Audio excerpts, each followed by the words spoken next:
zancen ƙasa ne, labusanninu. Permettez-moi à ce stade de saluer la résilience extraordinaire du peuple nigérien. Un peuple fier et déterminé à recouvrer toute sa souveraineté spoliée par des Nigériens véreux et leurs complices.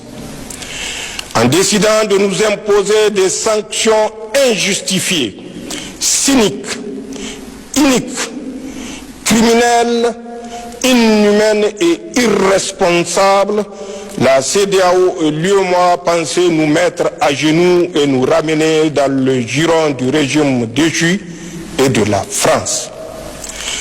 Ces organisations régionales ne savaient pas qu'elles avaient en face d'elles un peuple guerrier, descendant des grandes figures historiques qui ont forgé la nation nigérienne.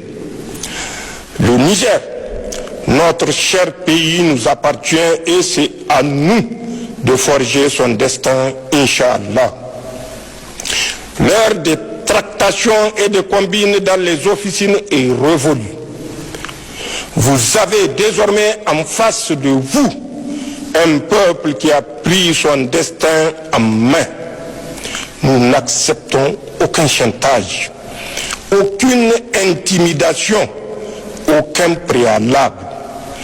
Tous unis pour la sauvegarde de notre patrie.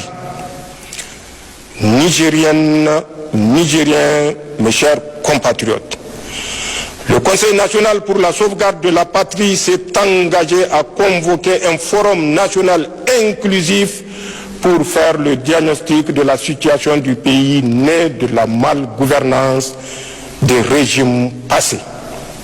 Il proposera des réformes nécessaires pour le futur avec une feuille de route pour la transition et un programme stratégique d'action pour la refondation de l'État. Ces assises seront bientôt convoquées. Dans cette lancée, j'ai défini un cadre stratégique de gouvernance pour la transition et élaboré des missions précises pour les membres du gouvernement que nous allons rendre publiques de cette semaine. Nigériennes, Nigériens, mes chers compatriotes, au plan de la mobilisation sociale et de la sécurité, un compte dénommé Fonds de solidarité pour la sauvegarde de la patrie a été créé pour la mobilisation des ressources, le financement des appuis au renforcement des capacités des forces de défense et de sécurité engagées dans la lutte contre le terrorisme et l'insécurité, ainsi que la prise en charge des victimes de ce fléau. Je tiens à remercier le peuple nigérien et le comité de gestion de ce fonds pour leur engagement dans cette mobilisation. Au plan de la justice sociale et de la restauration de l'État et du peuple dans ses droits, la commission de lutte contre la délinquance économique, financière et fiscale COLDEF est à pied d'œuvre pour instruire tous les dossiers relevant de sa compétence. J'engage ses membres, au demeurant sous serment, à tout mettre en œuvre pour mériter la confiance placée en eux par la nation. Pour ma part, je réitère mon engagement, celui du Conseil national pour la sauvegarde de la patrie et du gouvernement, de ne couvrir personne et de prêter main forte à cette institution pour surmonter toute entrave. Car le fléau généralisé de la corruption est l'une des causes qui nous ont conduits à prendre nos responsabilités pour mettre fin au régime que vous connaissez.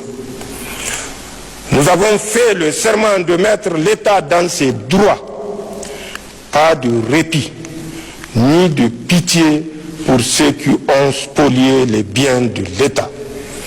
Nous avons instruit la COLDEF à travailler en toute transparence tout en respectant les droits des uns et des autres. Nigériennes, Nigériens, mes chers compatriotes, la campagne agricole et pastorale de cette année n'a pas répondu totalement aux attentes de nos laborieuses populations. En pareille circonstance, l'État prend toutes les dispositions pour non seulement entreprendre des activités compensatrices pour les agriculteurs et les éleveurs, mais aussi à assurer la disponibilité des produits alimentaires sur l'ensemble du territoire national. Grâce à la coopération multiforme avec certains pays amis, notre pays dispose suffisamment de produits alimentaires accessibles sur le marché, et cela en dépit du blocus barbare de la CEDEAO et de l'UEMOA.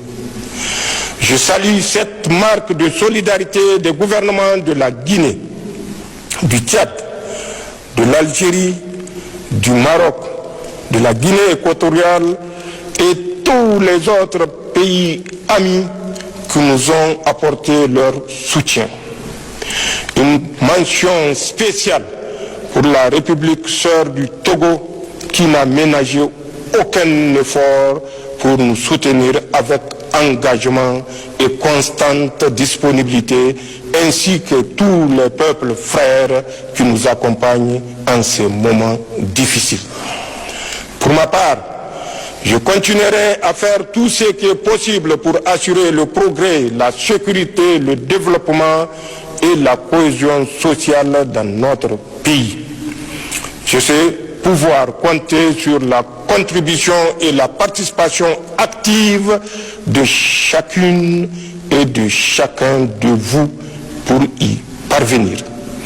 Vive la République, vive le Niger, vive la sauvegarde de la patrie. Je vous remercie.